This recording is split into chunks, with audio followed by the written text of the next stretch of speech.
Okay, I am so excited that you guys are all in class. I just think it's so impressive that we have such a large number of people that want to be special educators. And think about, this is like a whole new chapter of your life that's starting. I just think, because you've been a para and you've done other things, and now you're going to be the professional in charge. And even if you don't feel like the person who knows it all, people are going to come to you in your building and expect you to have answers. And so you have to have a ready answer. And my ready answer, even after 40 years of teaching special ed, was, I'm not sure. I'll find out and I'll get back to you tomorrow. And I made sure that I did, because things change so much, or sometimes my gut reaction would not have been the answer that they needed to hear. So I always gave them I always gave myself that 24 hours to come back with an answer. And that's a really good thing for you guys to think about, because there are so many things that you need to know about special ed, and it's such a broad field, and it's so ever changing. So when somebody asks you a question about a strategy or a way to work with a kid, one of the biggest mistakes I made was I would pop up and tell somebody, well, try this, do this, and they'd say, I already did that. I already did that. I already did that.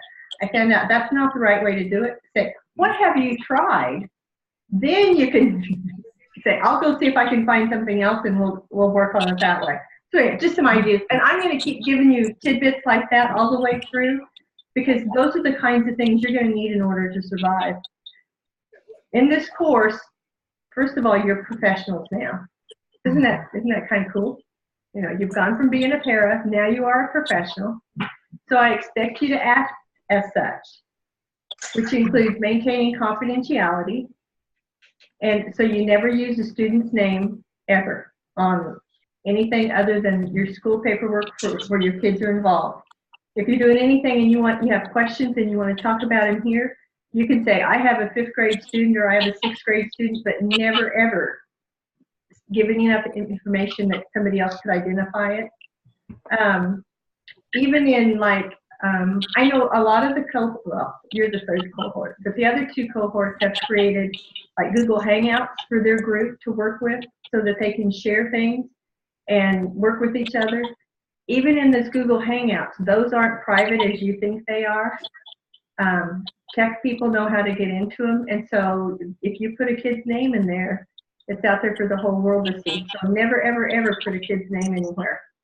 Even on your classroom walls, you should not display students' names.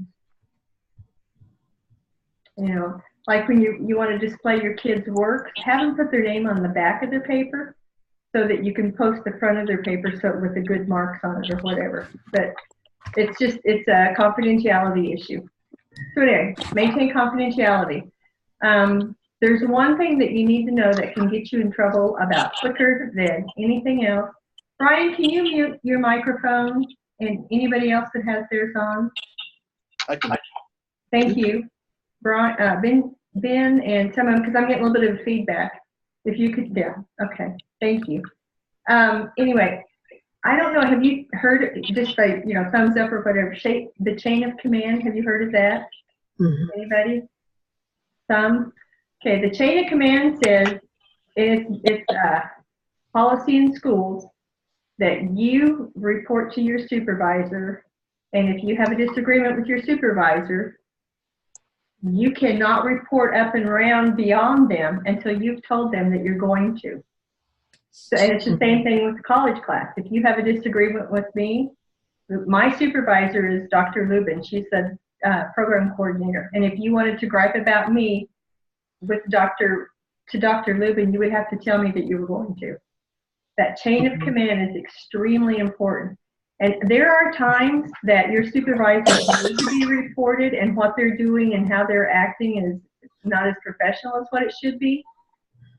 But make sure you follow that chain of command, because if you don't, you can be written up for insubordination, which is the first step to being dismissed.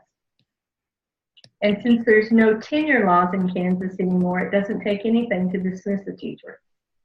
All right, so you want to protect yourself and to protect your job. So make sure you follow chain of command, and it's written in the syllabus. The chain of command for the college is written in the syllabus. Because you're professionals, you attend meetings when you're required to, and if you could not attend a meeting, you always notify your supervisor that you're not going to be able to be there. So in the case of this class, if you're not going to be able to make it to a Zoom session, all you have to do is send me an email. I don't necessarily need to know why you can't make it. That's not necessarily my business. But just say, I'm not going to be able to be present. I'll watch the recording later. All right? It's a good habit to get into, is what I'm trying to say. You wouldn't skip a faculty meeting without telling your principal that you couldn't be there. So it's the same with this. Just developing good professional habits. Emails, when you send me an email, I want you to be sure and in the subject line, write 806 and then either the VC, the VB, or the VE, whichever session you're in. And do you know where to find that VC, VB, and VE? You know where it's at it's on your course shelf? And I'll show you in a little while. So, because that way, if you have a question about, or if you want, and I'll get more into this later, but if you want a test reset, I know which class to go into to reset it, rather than having to look all the way through all of them. It just makes it quicker for me. Or if you want me to look at something on a grade, you have a question about something, I know immediately which class to go to. So it's just convenient.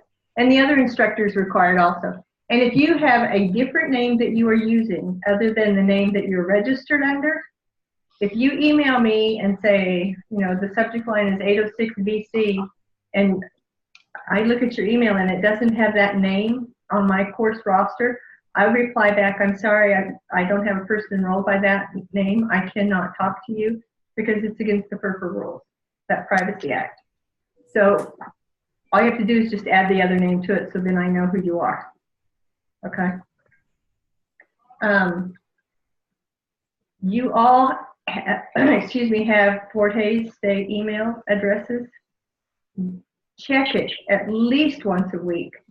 I will send out announcements on Sunday nights, typically, and kind of a recap of what we did this week and what you're supposed to be working on the next week.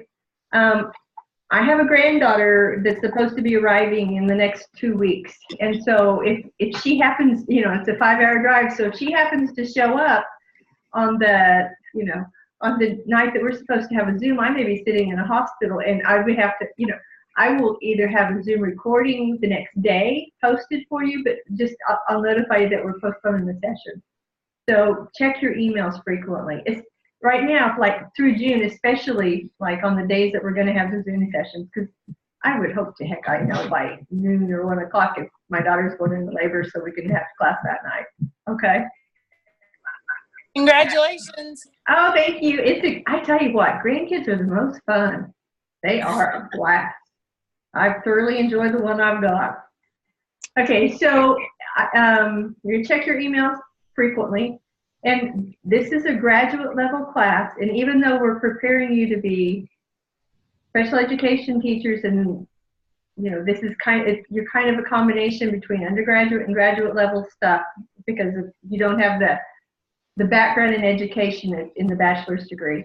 I still expect graduate level writing, and I'm going to push you to do that. And I'm not going to push you in a hard way, but I'm going to push you with corrections and make you submit it, corrections.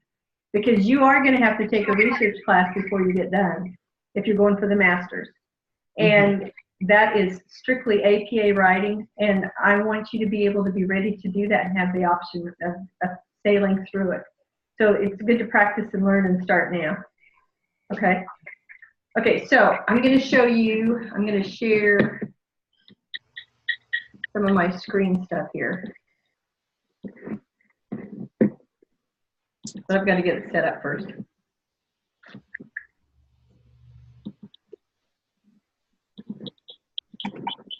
Okay, can you see the Blackboard page now? Yes. Yes. Okay, good. All right. So to start here, this is what they call the home page. For those of you that don't know, and here's your section that you're in. Whoops, can't do that. Right there, the VB. So that's what I opened. Okay, announcements. I will see. I have one announcement there and I also put that in the email. But I'll send out announcements at least once a week. Sometimes, hopefully you don't get 3 in the same night. But sometimes I forget to put stuff in the announcement, and I go, oh crud. And so I send out another one real quick, or I go, oh, I forgot the time on that one, or there's a typo, and so I try to fix it. So anyway, you may get multiple email announcements in the same night. Okay, the Start Here page, there's a little bit about me, and I'm going to tell you, I'm going to stop sharing for just a second. I'm going to give you a little bit of my background. I started teaching, I started at okay, this is way before politically correct and all of those movements happened. I mean, this was, 1970 something or other, 3. Anyway, I worked at the Beatrice State Home for Severely for Family Retarded. And at that time, when women had a baby that was not born normal, they took them away and shipped them off, and they never saw them again. And a lot of times the moms never got to see them. If it was obvious it was Down syndrome or there were a lot of physical handicaps with them, they could tell at birth. Their mamas never got to see them. They were just taken away. And so the people that I worked with in Nebraska that year were as much socially retarded as they were mentally retarded, because who were the role models? Was other people that were like them. They didn't have anybody other than the ward workers that acted normal and fit into society. Anyway, the year after I was there, they had a big lawsuit because the individuals had never gotten to register to vote. So the Office of Civil Rights stepped in. Anyway, they ended up closing the institution, and they all went to communities and into group home situations. But the Office of Civil Rights is very powerful, I found out. I was shocked when all of that happened. So then I started teaching. I taught 3rd grade in Silver Lake, and then, I'm sorry, at St. Mary's, which is a little town about halfway between Manhattan and Topeka. And I really liked, it was fun, but it was fun being with the kids, but I didn't like teaching 3rd grade. And the next year I started teaching special ed, but in the summers I would work at the state hospital in Topeka, and then it was called the State Hospital for the Criminally Insane. And it was the toughest of the tough. And I was so naive when I got there. I walked in the classroom, and okay, so this would have been in 1975. I walked in the classroom, and there was a telephone on the desk. Well, nobody had telephones in their classrooms. I thought, oh man, I can order lunch out. Well, no. As anything that happened to that phone, and the guards came charging into the room, took all the kids away, and they were locked up. So, I mean, it was a real, true learning experience, because the kids were so emotionally disturbed. But when I would go to the meetings, when they would talk about the kids and talk about, whether they were making progress, most of them had been so abused that it's a wonder that they were breathing and doing anything. I mean, one little girl was blind because her parents, when she was naughty, would tie her to the support beam in the basement and rub salt in her eyes. I mean, you think about some of the things those kids live through. And there's still stuff that goes on today like that. Thank goodness, DCF gets involved more and stuff. But, I mean, we still have kids that trauma is huge with our kids. The ACEs and the trauma-informed schools, it's horrible. But anyway, so that's kind of my background. And then I started teaching for High Plains Co-op, which is in Ulysses. And I taught there for 40 years. And I really like the transitioning of juniors and seniors and getting them ready for what comes next after high school. Whether it's, because they can stay in, special ed kids can stay in until they're 21 if they want to. And so to me, that was the most fun, is helping them plan. And at that point, they're not helpless.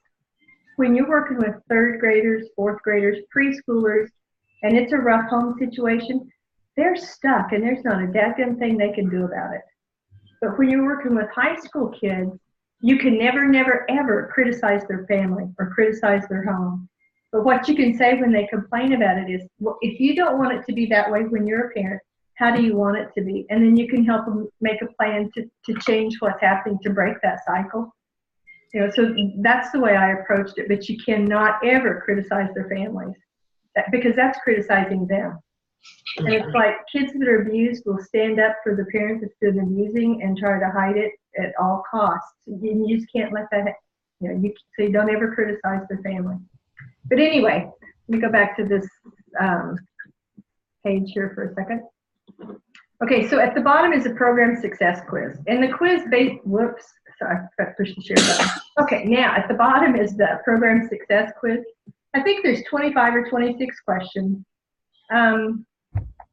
It says you have to have a 90% to go on. This does not count as part of your grade. This is just a learning tool.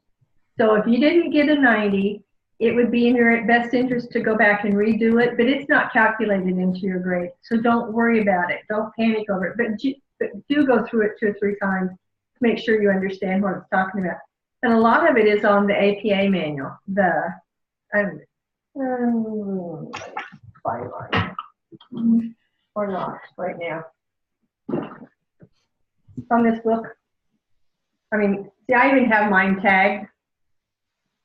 And I'll go through some of the tags with you a little bit.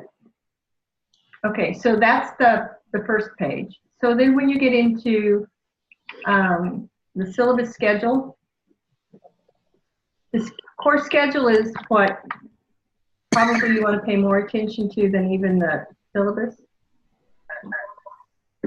Just a minute, let me load it and then I'll share it.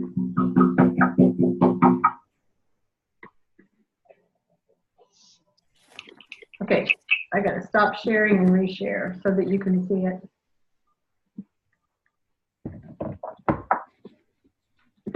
Okay, so anyway, there's the course schedule.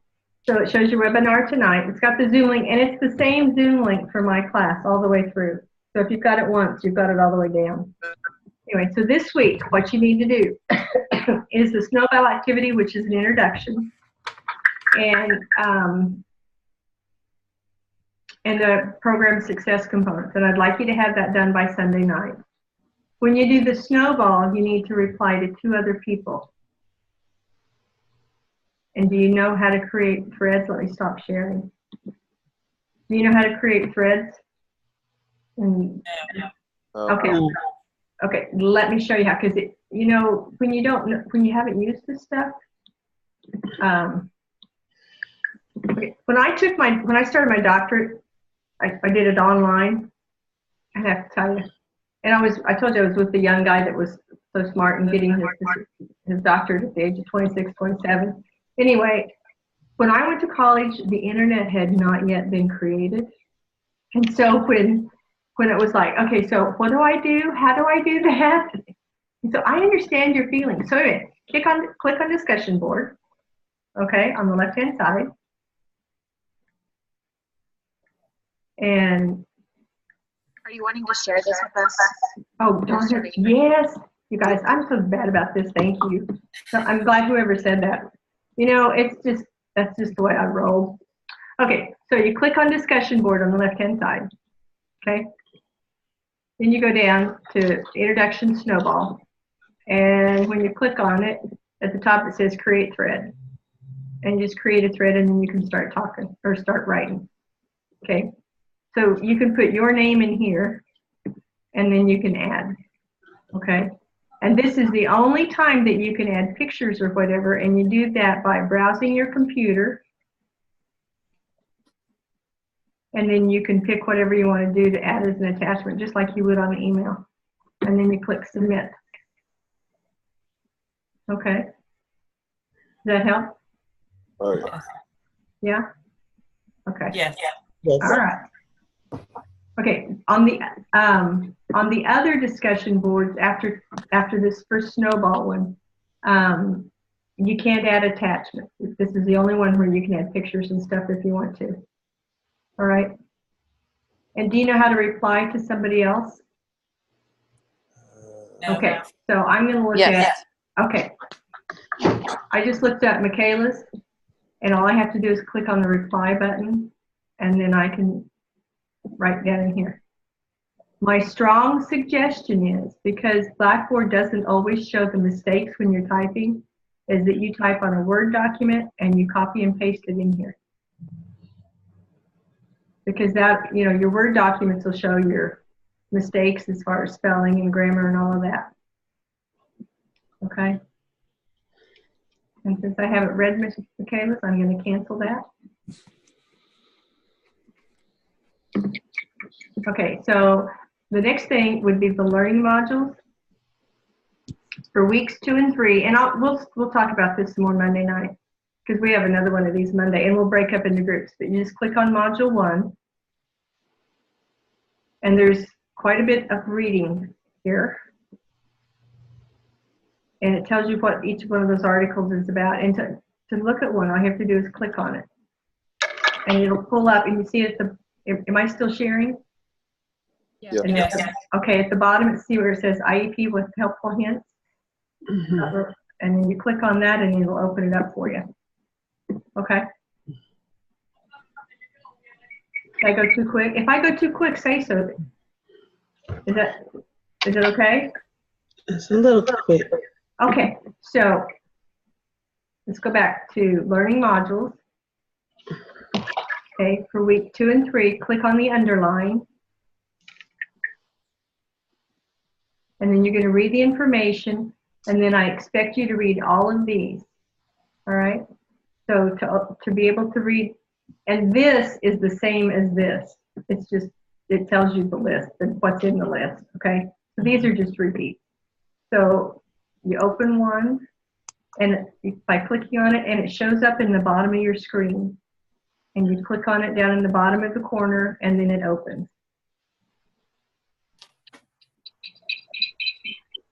Okay, and if you get stuck and you go, oh, I can't remember how to do that, email me and I'll walk you through it. Okay? Brooks, there's one there that's for, it says for students in the gifted program. Do you still want all of us to read that as well? No, you do. If you're not in the gifted program, you don't need to read the stuff for gifted. Okay. Yeah, good question. I'm glad you asked that. Yes, that's good to know. Thank you. Yeah, there'll be things all the way through there that are for gifted that you, if you're not in the gifted program, you don't need to do that. Okay? Because the people in the gifted program also take some of the same classes as you guys in the high instance program. So yes, very good question. Okay, so there's several things to look at. And then the IRIS module, these are really cool. Let's see the load. Okay, am I still sharing? Can you see the IRIS sensor? Okay. You just start through here and you start with, and just go through each section, and it gives you a lot of information. Like you just click on one and it takes you, and it's got little short, excuse me, videos. They are really, really worthwhile, and they're good. And I'm not the one that found them, darn it. Somebody else did and showed them, put them up there. But anyway, they're really good. And then I have a resources folder. And I'm adding stuff to the resources folder. Like today when I was looking for some stuff on state assessments, because you guys have to deal with state assessments, I found this interpretive guide. And click on it, and I click again, and it'll open up. Anyway, it tells you, the thing I liked was this page. It tells you all the stuff and explains it that you get when you get a report on a student's state assessment scores. Because you're going to include state assessment scores in your IEPs. So knowing how to read this, I thought would be helpful. So I added that today. And I don't think I've got it in all 3 classes yet. I think I just have it in the first one. But I'll get it in the other 2 yet, today or tomorrow. Okay, so that's the first section, okay? Then next week you're going to take some quizzes. So you go to assignments and go down to quizzes. And there's 5 different quizzes and they coordinate with your reading. Make sure that you read carefully first and take notes because they're timed at 90 minutes. And there's 30 questions. And I will give you a study guide next Monday for the first 2 quizzes. Okay? We'll talk about it, what's on there. And then the discussion boards that you have to do, there's 5 of them total. And this is the grading rubric that I use. And it's you either get all 5 points or none of the 5 points. And so that's listed there for you to see.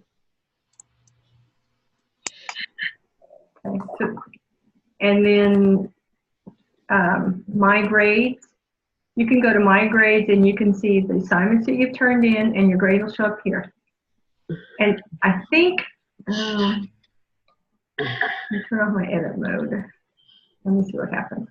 I think when I have entered a score, like if I put a comment on the feedback, I think it shows up with a little bubble, like, you know, the little idea thing that you know, so I think.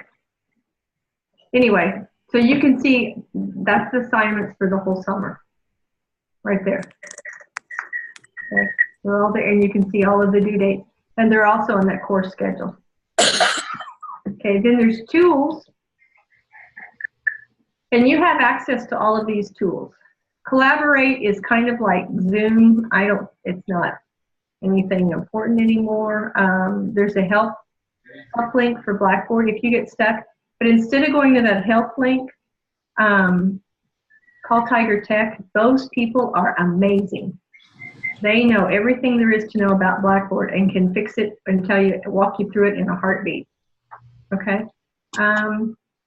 Most of them, if you want to send an email to somebody in class, you can click on the email and you can just then pick the name. So when you do group work, so you can set stuff up, because you will do a group project in here.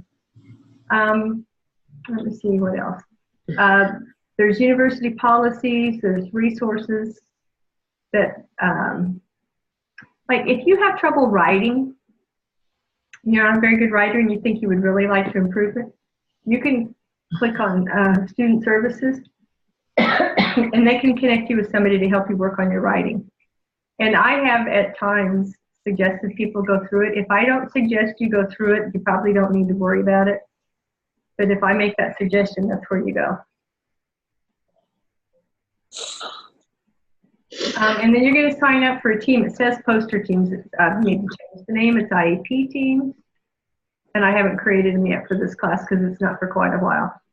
To be honest, there were several things that I changed from last semester that I didn't get all changed yet, so they will be changed. There will be changes. Anyway, that's what Blackboard looks like. Okay, are any questions about that? You have an idea of what you need to do? You need to do the start here, the program success quiz, which does not count in your grade, because your grade is 1,000 points total. And then you need to you can start reading on week 2, 3 on the MTSS IEP module. And I realize that you guys are busy and you're working and you've got children and, you know, but there's so much to cover in 8 weeks. There's just no way to get it all in if you don't spend quite a bit of time reading. Unfortunately, it's just a fact of life. I have a question. Okay, go ahead. On the course schedule, it says the snowball activity and the program success components is all that's due for the night. You had your what? Go ahead. I'm sorry. When you had your screen up, it said something about an IEP assignment draft 1. It said, say it again. IEP assignment draft 1 due on the 9th. It's not due until late, or because we submitted in parts. Let me pull up the course schedule. This one. Okay. You're not showing screens with this currently. Oh, thank you. Let me get back over here. The part that you're going to turn in, it's in 2 weeks. It's not due till the 23rd of June, so it's not for 2 weeks. And you'll be ready to have that IEP part, because we're not doing the whole thing. We're just doing a part of it. We're going to do the IEP in chunks. So we're going to do the background information on the IEP and the present levels of academic and functional performance. We're going to do those 2 things. And it's based off of case studies, so it's based off of things that are in Blackboard instead of real people. You know, they're fictitious. I'm going to send you a sample of, or I'm going to post a sample of one so you can see what I want, so that you have a model to go by. Okay? Does that help you? Does that Yeah, help? I was just looking at the assignment and it still says the June 9th, so I just wanted to make sure that I didn't miss anything at all. So Yeah. The IEP that we do is worth, just one second. The IEP is worth either 300 or 400 points, and the instructional plan that you do is worth 300 or 400. One's worth 300 points and one's worth 400, and right now I can't tell you which one's which. Anyway, you're going to submit, on the IEP, we're going to submit a draft with up to the present levels of performance. Then we're going to submit another draft with the goals, and then you'll submit the final. So by the time I've looked at it twice and I've helped you correct it, you should have close to 300 points on it. My whole purpose for teaching this class is, yeah, I want you to have the B because graduate school says you can only have one C and stay in graduate school. But my purpose, more than the grade, is that you learn the information, and I want you to learn to write quality IEPs, because all of your IEPs have to go through compliance, and so I want to make sure that they're well written so that you don't have to rewrite them, because if you do a lousy job on IEP, you have to have another meeting and rewrite it. Parents don't appreciate that at all. So we want to do them right the first time. And you want to wow your administrators with the quality of what you're doing, okay? So that's my purpose for you guys, is to be excellent IEP writers and to know how to do that. And I know right now that you don't even have an idea probably of how to get the information off an IEP. And we're going to talk about that in some of the extra sessions about where you go to look for it, what services the kid's getting, the goals that they're using, how to set up a schedule for you and your parents. We're going to talk about all those kinds of things during class this summer, because it's hard the first day of school to hit the ground running if you haven't had time to prepare and think about that ahead of time. So we're going to work on all of that kind of stuff this summer so that you truly are ready when school starts to be in charge. Okay? And so that takes, if I don't explain something or I forget to share my screen, you letting me know that I'm goofing out. Okay? Okay. So for week 1, you're going to look at the syllabus. You're going to take the success mod component, that quiz on how to avoid plagiarism, how to write APA, and a little bit. I want you to think about maintaining balance. And balance, and I'm not talking about mental balance exactly, but I'm talking about the balance between those of you that are working this summer, the demands on your time and your energy there, the demands on your time and energy of your family or whatever living situations you have, and then the added stress of school. Because it is stressful knowing that you have to maintain that B average. I mean, it does create pressure on you. So, think about how you're going to organize yourself in your day so that you have time, so that you can get some stuff done. Plus, you need to have a little bit of time just for fun. You've got to have some playtime. You can't work 24 hours a day for 8 weeks and come out being sane. You have got to take some time off a little bit this summer, okay? So start thinking about some of that. And I also know, I don't know, nobody said anything about it, but some people take vacations in the summer. If you're going to be gone and take a vacation, try working ahead and let me know that you're going to be gone and that you're going to try and work ahead. I'll work with you so that you can get some of that assignment stuff done so that you're not late. Because on the, I hate it, but on the syllabus there is a late work policy. I'm trying to think what it's 10% per day on your grade. If you had an A and you had 100% paper, in 2 days you're down to the below acceptable, because you're down to an 80 and the 85 is the bottom B. So you cannot afford to turn in assignments late. I will say, however, I have never counted an assignment late as long as the student contacted me ahead of time and asked for more time. Okay? Because and there are emergencies and situations where you can't, I realize that. But if you know that, I don't know, whatever's happening in your life and that you're not going to get this, or you're working on an assignment on Saturday that's due Sunday at midnight and you can't get it done, email me Saturday night and say, I am struggling with this. Can I have, and you tell me how many extra days you need. And I have not turned anybody down on that unless it becomes a habit where they do that on every single assignment. And I feel like they're abusing it. Then I will tell them, this time you need to turn it in on time. But I will work with you. Because I know you're busy, and I know you have a life besides trying to become a special educator. So let me know, and I'll work with you. All it takes is an email. Okay? Okay, so in this course, in week 1, we're going to do the syllabus and the success components. In week 2 and 3, we're going to work on MTSS and IEPs. And we're going to work on the IEP all the way through, but we're going to start on the IEP just in stages. So week 4, 5, and 6, we're going to work on literacy, and it encompasses language, reading, spelling, and writing. And we're going to talk about strategies. And in the back of your textbook, do you all have your textbook? Not yet. Okay, if you don't, I don't have mine yet. you don't have it yet, have you ordered it? Yes. You need to get it ordered as quickly as you can, because you can't, it would be really tough to get through the class without the book. But in the back of it, if you have a book, look on page, it starts on 561, and I'll show you guys that don't have the book. There's a subject index, and this book, most of what's in this book is strategies that are research-based, evidence-based strategies, and then it's just got an index of them in the back. So if you're looking for, I need to go shut my door just a second. Hang on.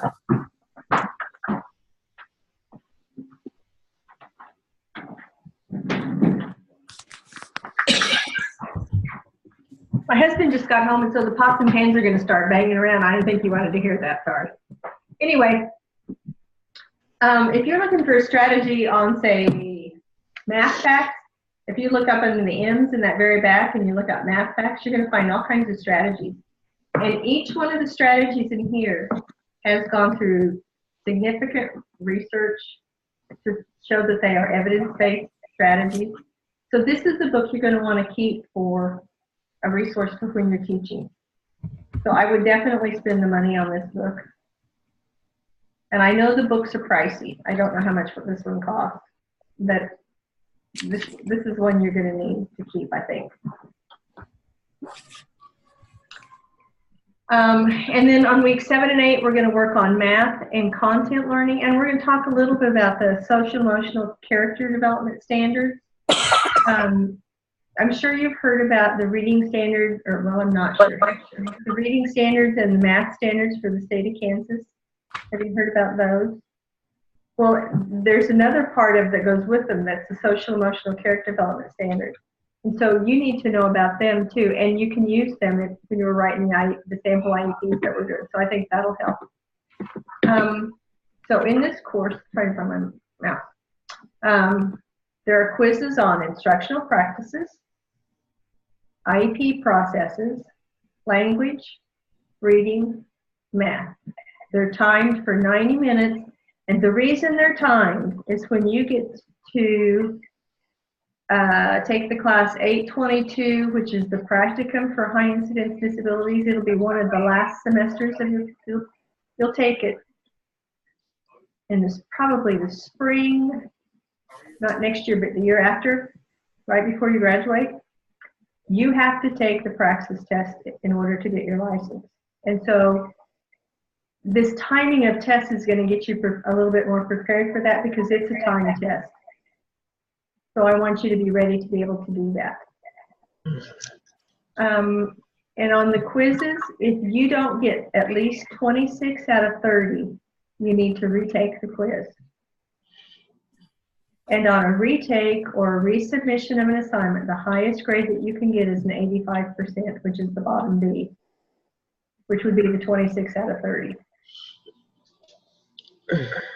And you know, part of the reason for that is I feel like somebody that studied really hard and did really well the first time through, it's not fair for somebody else that maybe didn't study as much to come up and retake it until they get that A when the other person did it the first time through. So, and it's become advanced ed policy that on retakes you can get an 85%, which still keeps you going with your B, so you're still okay grade-wise. And sometimes it takes more than once or twice or 3 times to get those quizzes. They are very detailed, I will tell you that. I will tell you that the instructional practices quiz, nearly everybody takes a couple of times, if not 3 times. And when you kind of get the hang of how the questions, it's just like kids in school. After you get used to a teacher and the way they do things, you kind of get the hang of it and things get easier. The quizzes get easier too, or at least the retakes become less frequent. Okay? Okay, I told you there's 4 discussion boards. The snowball activity, language, reading, and math. When you create a thread on the others, on language, reading, and math, you're not going to be able to see what anybody else has written until you put your post on there. And then you can reply to 2 people minimum. And I'm going to show you.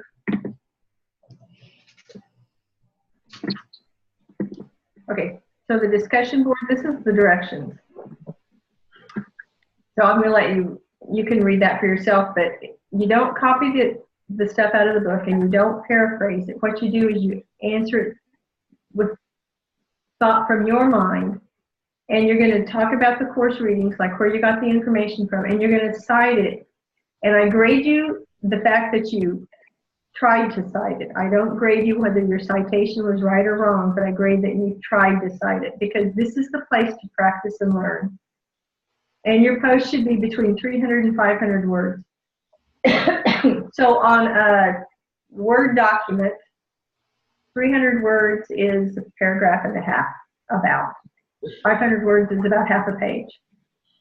And there's usually 2 to 3 parts to the question, so it's not hard to get that much. And then you need to reply to 2 other people in your class. And those replies don't just say, oh, I really like what you said. It's discuss what they said so that you're adding to the conversation. And those should be between 75 and 100 words. So a short paragraph. Okay. Discussion board is, everything that we're doing, you're still being professional. I'm going to quit sharing because you don't need to see the rest. You don't care about that. It's a place where it's a professional conversation. So I don't want to whining and complaining. Sometimes I post a couple of extra things to say, I'll reply to somebody and say, what does anybody think about this? And, it's not a place to complain. It's a place to problem solve and to think and express your ideas positively, because you are positive professionals. You need 43 out of 50 points on discussion boards to have a B. And if you don't get the 43 points, then you'll have to ask me if you can resubmit. Okay, you're also going to write a complete IEP, and right now there are 2 IEP formats on Blackboard. There's an old one that the state originally put out, and then there's one based on WebKids. If your district is using a WebKids based IEP, does anybody know? We do. Okay. If you're using the WebKids one, I would suggest you do the WebKids. It doesn't, everybody has had them modified, because Keystone Learning modified them for districts and if they got paid. So they did modifications to them. But use the WebKids one, because it's more realistic to what you're actually going to be using in school. And FYI, Keystone Learning is no longer going to support and update WebKids. So I don't know what it's going to look like next year. And I have been struggling to get Keystone to give me a blank IEP for a year. Finally got one in like April. And now they're not going to use it anymore. Or it's changing. So we'll see if whoever gives me the new one will let me have the new one. Okay, and then you're going to do an instructional plan, and your instructional plan is based on your IEP. It's like, okay, this is what the student can do. These are his strengths, these are his weaknesses, these are the areas that need to be improved. These are the things that he's interested in, or she is interested in. So what am I going to do? What strategy am I going to use to teach the student? So the first part of it is you're going to talk about the background of the student, and then you're going to talk about where the student performs. And then you're going to pick instructional strategies and tell why you would use those and how you use them. And that's why the textbook is so important. You have to have research-based strategies from course materials as your strategies in your paper. If they're not, you will not pass the class. They have to come from the course materials because they have to be research-based. And I know it would be so much easier to say, but this is what I use in my school district and this is what I'm going to be using. But not everything that school districts are using is research-based. And so you are going to be the professional that says, I'm going to switch to this. Okay. Okay, so let me share my screen again. Okay, when I said earlier, let me make this bigger. I think I can. Can you still see where it says graduate level writing? Does that show up? Okay. Okay. I expect graduate level writing even on discussion board. I want you to do it on Word format with the 12-point font of Times New Roman. That's what standard APA format. Okay. I want you to copy and paste it into discussion board. And sometimes when you copy and paste into discussion board, you will lose your formatting or it will change fonts.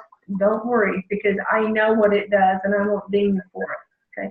But when you submit regular assignment papers, like your instructional plan, I want it 12-point font, Times New Roman, double space. You'll have a title page, you'll have an abstract page.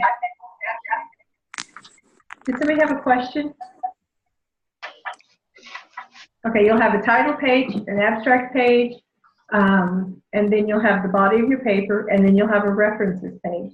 And we'll go through all of that so that you're prepared for it. But I just want you to know, in formal writing, whether it's in APA or I think the other one that undergrad uses a lot is the MLA, you do not use contractions like the words don't, won't, can't. You actually write them out. I do not, or will not, or cannot.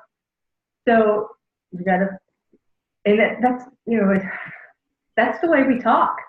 And so that's the natural way we want to write, but you have to stop and go back and look for those apostrophes and make sure you don't have contractions. When you're writing numbers that are less than 10 are written out in Word format. If it's greater than 10, you use the number format unless it's the beginning of a sentence. So if I were writing the word or the number 1,398,000, I don't want to have to write that out in words, even if it's the first thing in my sentence. So I would figure out a way to not make it the first word of my sentence. If we're talking about votes, like there was 1,398,000 votes, I would say the vote count of, and then I can use the number rather than writing it out in words. So there's tricks you can do to change that around to make your life easier. Okay. All right. Acronyms. The first time you use an acronym, you have to write out the word, and then it's followed immediately by the word, by the letters. Like, I just highlighted that. So you would write out individualized education program, and then parentheses, you put the IEP, and then forever after, from that point on in your paper, you can just write IEP. You don't have to put the individualized education program. Okay. For people that are out of practice writing, and this one was hard for me to break, sentences don't end with prepositions. Like of, in, far. There's a list of, I think, 30-some prepositions. I will correct that every time on your papers. I will highlight it or note it somehow, because that's not the way, that's not formal writing, it's not graduate level writing. The word that. And this one was brought to my attention when I was doing my dissertation. I'm trying to think of an example. She said that she wanted to go. Well, that is not necessary. She said she wanted to go is the same. It doesn't change the meaning to put the word that in there. It's an extra word.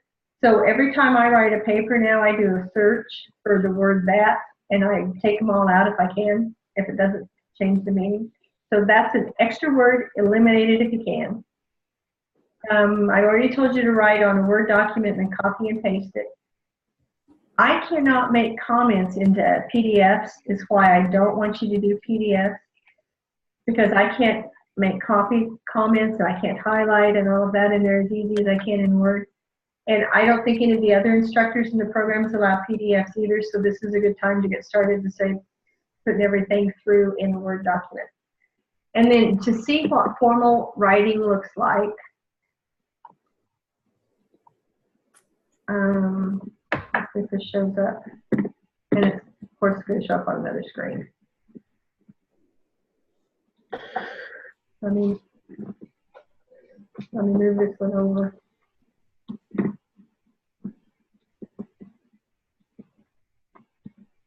And I'll share. This is probably, Purdue OWL is one of my favorite places as far as going to APA writing. And I'm going to send, I told you I would send my notes out with that thing, and I put a hyperlink in there. But this shows you exactly what an APA paper should look like. And it tells you the parts, and it shows you the spacing, and it tells you what the parts are and why they're there. Okay? And if you scroll down, not on your sidebar here, but on this sidebar, it'll take you through the whole paper. And it shows you what an abstract looks like. It's pretty impressive. Purdue OWL is the go-to source for APA writing. So that link will be in there, and it shows you how to do your reference page. Okay, so that's something to keep. You guys have been awfully quiet. Have any questions? Too much information? A little bit. A little bit. I know it's a lot. I will go through this. I'll break it down as you need it, and we'll go through it again. But I just want to give you a little bit of. I want to give you a little bit of a lot to get started. And then next week when we meet, we'll meet in the sections for an hour and a half each section. And I'll go through like the stuff you're supposed to do for the next 2 weeks and break it down far more and give you more time to ask questions and get answers. So did anybody come in with a question or concerns about the program? How do you go to the, if you miss a session, how do you go to it? What link do you use, or is there a special place to go to find it? To go to which one? If you miss a session, like if I miss tonight, where would I go to find that recording? Okay, if you miss the session, that's a really good question. If you miss the session, the next day, or maybe that night, I'll send out an email to your Fort Hays email, or if you go to announcements, and I don't have any on, yep, I have one here. It'll be listed right here. It'll be included in your announcement for that day. But I email announcements out too, so you'll get it in the email. And it'll have a link for you to go to for the recording, and then it'll have an attachment for my notes.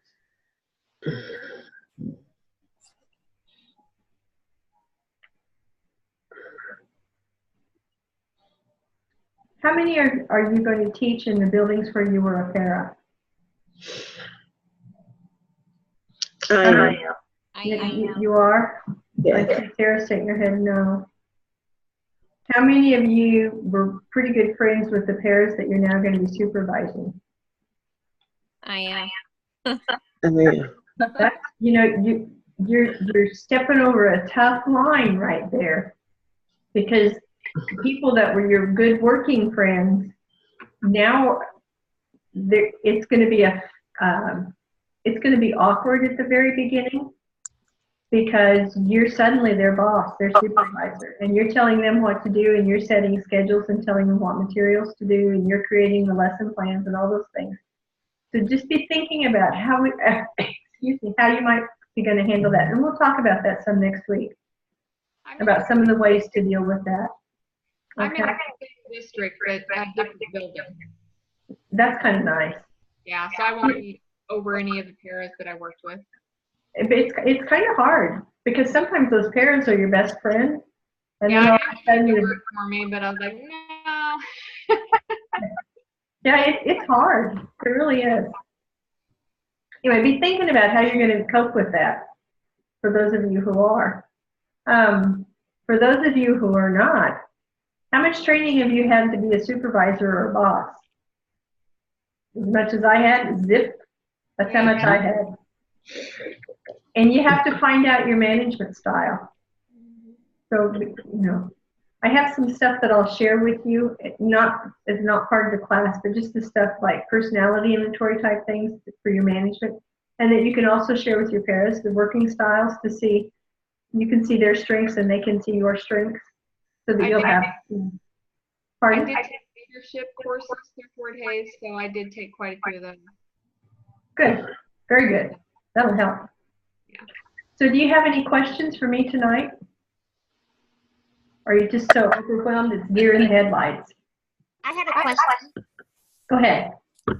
Is the assignment due at midnight on Sunday morning or at midnight on Sunday night? Well, we don't have a final in this class. That's in the 801 law class that you have the final. But it's due at... Oh, I mean, the assignments in general. Assignments. I'm sorry, I thought you said the final. Your assignments are due Sunday night at midnight. Okay. That way you have all weekend to work on them if you need. Okay. Okay? I think until the very last assignment, and I think it's due on Wednesday or Thursday of final week. And that's just because I need time to, because the instructional plans are something that I have to read carefully, and it takes a while to grade as many of them as there are going to be. And I have to have the grades turned in Monday at noon after final week. So I asked them, I can't remember right now whether they said it for Wednesday or Thursday, but anyway, it's due a little bit earlier in the week. Okay, any other questions? I would not suggest that anybody try and go any further. You can go ahead and read if you want to, but don't try taking any of the quizzes yet this week. Let's wait till next week and I do a review with you on Monday for it. Okay? I have just a clarification question. Sure. Go ahead. Okay. I just want to clarify that Sunday, what's due is the snowball activity. The only and thing the is quiz, the right? program success quiz. Those are the only two things due this week. And they're not due till Sunday night at midnight. Okay? Yep, the snowball. You're breaking up. Billy Joe, you're breaking up. Just a second. Would you start over? I'm just hearing parts of what you're saying. And then after this Sunday, the other assignment will be in the next 2 weeks. I have to look at the sheet. Okay, after this Sunday, the next assignments are due June the 23rd. Okay? Thank you. Yeah, and on that June 23rd, it's quiz 1, quiz 2, and the first part of the IEP. So you'll have 3 things, but you've got 2 weeks to work on it. Okay? Yep. Thank you. And I will go through and I'll give you the topics for the quizzes. I mean, I know it says instructional practices, but I'll give you some things to look for as you're reading, so that you've got, so that you know to zone in on some of it. All of those will come out of this book, And the course materials. those quizzes and stuff. And the stuff that's posted in my board. Yeah. You guys' certificates that you're not certificates, your teaching license that you're going to get in special education is going to be pre-K through 12th grade. Okay, so you're going to be licensed to work with pre-K 3 up through 21-year-olds that are still in school. And so when we do IEPs, I know that you're not all teaching like at high school or middle school or elementary or whatever. You're going to write goals for all 3 of those levels for the case study students that we pick, just so you have practice and know what they look like.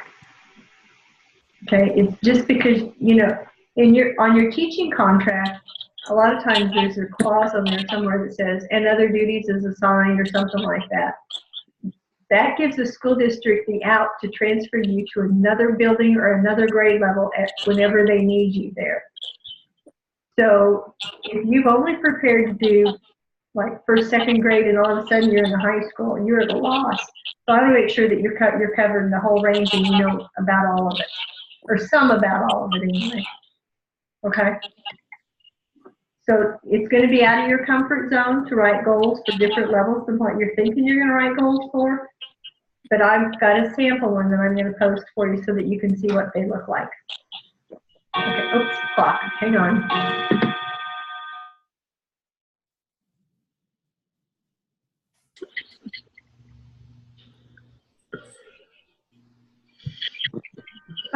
I have some goals for you this summer.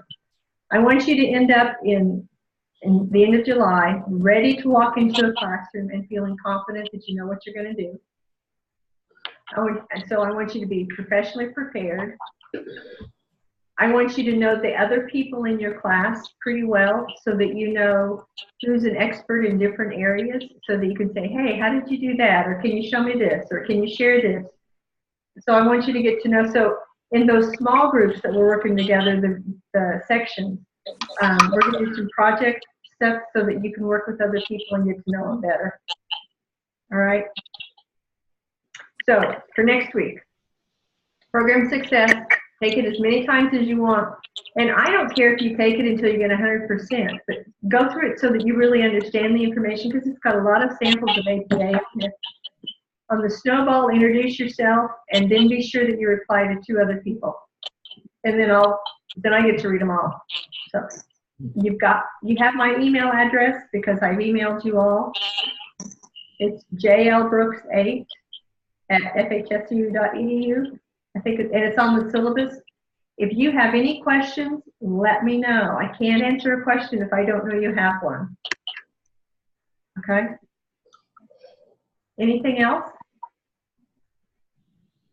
All right. In that case, have a great week, and I'll see you next Monday. Thank you. See you later. Uh-huh. Thank you. Thank you very much. Thank you. Have a good